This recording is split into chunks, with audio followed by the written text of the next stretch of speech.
our studios in Frankfurt, Germany, this is the AFN Evening News. On August 13th, 1961, the first barbed wire entanglements of the Berlin Wall went up. Soon after that, the Berlin Wall, as it looks today, was erected. Now, 28 years later, all that is changing. We got the word pretty much the night before that something was happening. Then last night around 7 o'clock, Politburo member Günter Schabowski went on national television from East Berlin to announce that East Germany had opened her borders. So I go back in the back and I start ripping off wire copy, and people began slowly streaming across the wall, and I was absolutely stunned. It was remarkable. I said, this has got to be some sort of a joke. It's got to be a hoax, you know. As it turned out, we found out that it was not a hoax at all, that it was in fact real. Moments later, hundreds of thousands of Berliners, both east and west, took to the streets. AFN Berlin also took to the streets with their cameras to catch the celebration on tape. As Berliners left East Berlin, champagne and tears flowed as family members, loved ones, and total strangers embraced at the thought of a wide-open city.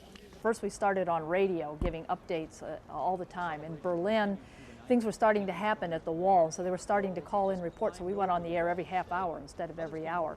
And we dispatched Sergeant Kelly Rowe out to the fence, you know, which divided. The wall is just in Berlin, but the fence divided us between East and West Germany to one of the big border crossings. Now, Sergeant Rowe, you've been up for many hours. Must have been pretty exciting this morning. Yes, it was. As soon as we got there, we noticed that cars were already starting to come in from the east, and we immediately started setting up our cameras and recording some of the history being made at the time. And I was driving up the Autobahn on the way, and then there was this awful odor.